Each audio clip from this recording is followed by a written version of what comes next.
This will be a video showing these 3 rare Ericsson phones I have. The outside may make them look like an N1900 series, but they're not. These are N1970B series in 3 types of things. I believe, if my theory is correct, let me just find out the way. There might be 6 of these out, 7 of these out there. Well, another 4 of these out there, I should say, because they don't pop up often. I've acquired these in 3 different ways. The green one was purchased off Marketplace, off Facebook. The iPhone was purchased off eBay recently, and the black one was purchased locally down in Geelong when I lived down there. And it's a rare phone.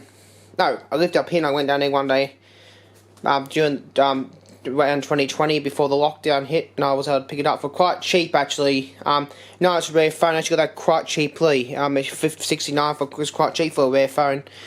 What makes them different to the N1900 series phones, I've got one here so I can actually show you that. This is your regular, what's that, covered in dust, regular N1900 series. The difference is to this, to the regulars, they have the plastic base.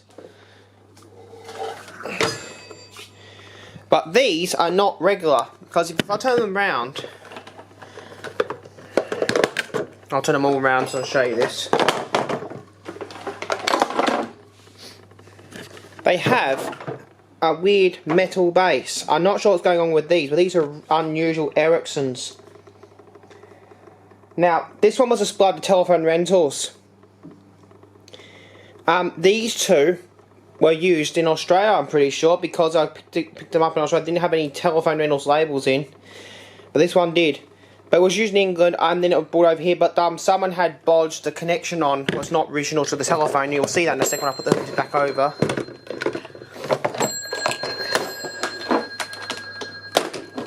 I have been going through these and putting them back to the way they were, because I've restored the black one back to the original box.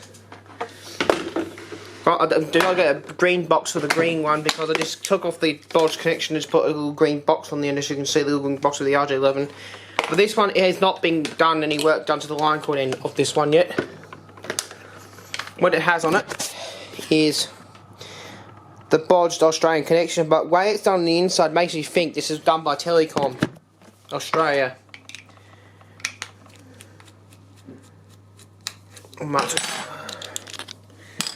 Because the connection points just look so neat. They don't look like they're just being bodged on with a soldering iron. They just look so good. Maybe it was done by Telecom, but I'm not sure.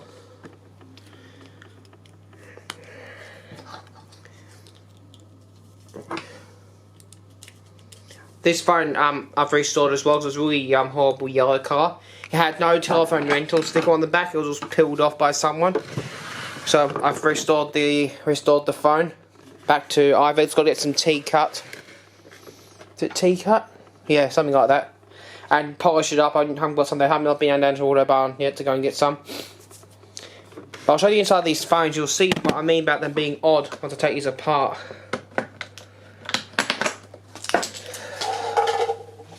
Yeah, I'll pause the video and then come back when these are in pieces.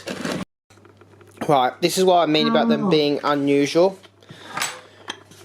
Because they have the circuit board built behind the rotary dial. It was not common on N19 something series phones. Like, I'll put that down. No, I won't take the N1900 apart. But this phone, these ones are quite unusual. Like, the bells are set back there when normally the cord's about up here, normally on Ericsson, about up here, but in the center of the thing. Has weird clip-on connections. What are very fragile as well, because sometimes they snap off. So you have to see when this one I had to solder the green wire just straight to they'd make the phone work. If it snapped, it wouldn't go back onto the circuit board. This one has a regulator in it. So this one here has the regulator. The black one doesn't. But I don't know why they made these for, but they're an unusual thing. I don't know if they were a prototype to the printed circuit boards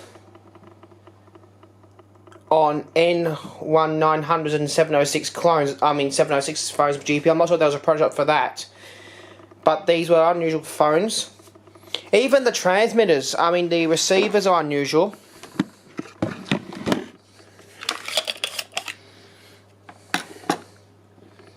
There's your transmitter capsule.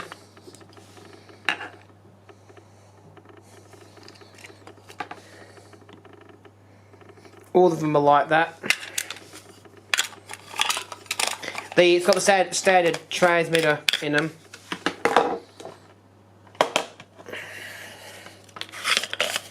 See, all of them have that weird type of transmitter capsule. Not sure why, but they were built like this. The white one's identical, so I won't show you the white one.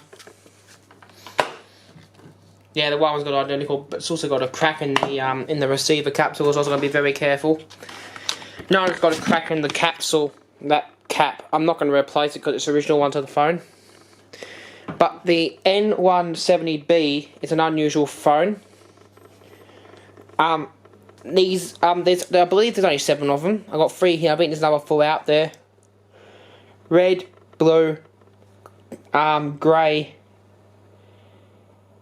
Hang on, what's the other one? And topaz yellow. But I would say a topaz yellow would be very rare in this type of phone. The colour of it's rare, and also the phone would be rare.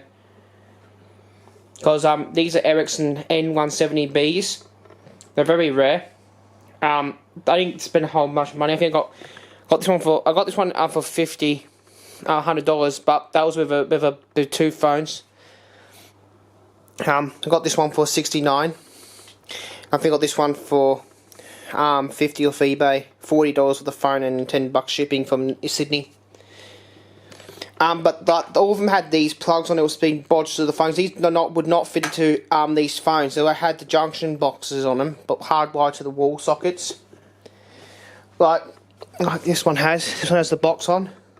That would have been like that. I'm still hunting around for a plain box, what's green and white. The Pioneer will be good when I do that. But these are my rare Ericsson N1970Bs. One's a 36T, I think. 23T.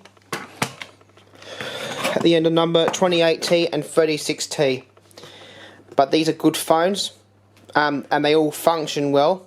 With a bit of volume in the dials, they do work. But that one, the white one was by the Telephone Rentals, but these ones were just bought from Ericsson when they were released to the person who wanted a phone for their private system. But these are my 3 N1970B series telephones.